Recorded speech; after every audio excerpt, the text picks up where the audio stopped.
Hey, welcome to the Acting Career Expert Studio. My name is Dan Warner. Today we are going to be talking about auditions on tape, and what the goal of the audition on tape is. I know a lot of people want to book the job. When you're talking about auditions on tape, yes, you want to get the job whenever you send in an audition on tape. But as an actor, the ultimate goal is to consistently work on building a successful career in the industry.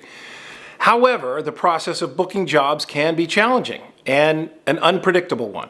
So this is especially true in the case of self-tape submissions, which have become, sort of the norm. And many actors make the mistake of assuming that booking the job from their self-tape submission is the ultimate goal. Now, while this may be obviously a natural inclination, it's not necessarily the most effective approach.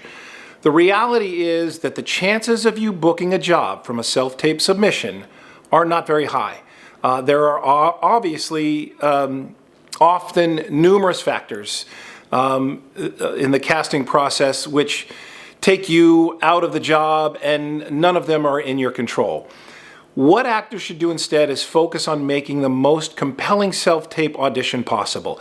This means putting in the time, the effort, the energy to fully prepare for the role, craft a performance that showcases your unique talents and abilities, and by doing so, you can increase the likelihood that you will be called in for future auditions from that same casting director, even if you don't book the job that you're going for.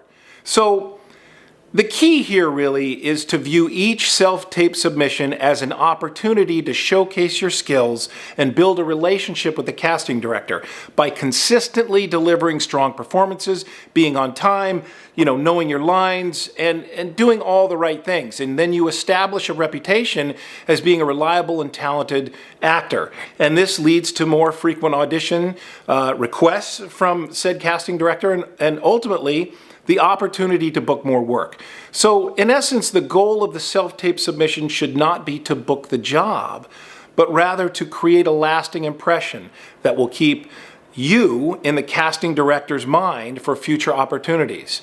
And by adopting this mindset, you can approach the audition process with confidence and focus on delivering your best performance possible, as opposed to the goal being to get the job. And over time, what happens is it leads to a successful and fulfilling career in the industry. I've been doing this for over 20 years, and I'm telling you that if your goal is to book the job and you don't book it, then you feel like you've failed, as opposed to your goal being doing the best damn audition you could possibly do, having your great moment before, having it be compelling in the first 3 minutes, and the casting director really takes a good look and goes, oh wow, they are quite good. Now again, you might not be right for the job that you're auditioning for.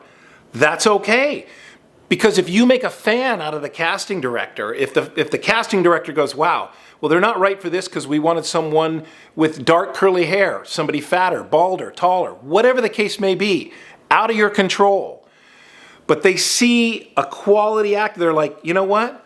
Let's put his name in the folder of the go-to people, and next time we have something, or they may be doing a job in the future that they already know about. They're like, oh, he'd be perfect for the priest in this other, project, or whatever the case may be. When you go and audition, you're not just auditioning for the job that you are submitting for. You're auditioning, if you're smart, for all the projects that this casting director is doing in the future. So, yeah, pay attention to that.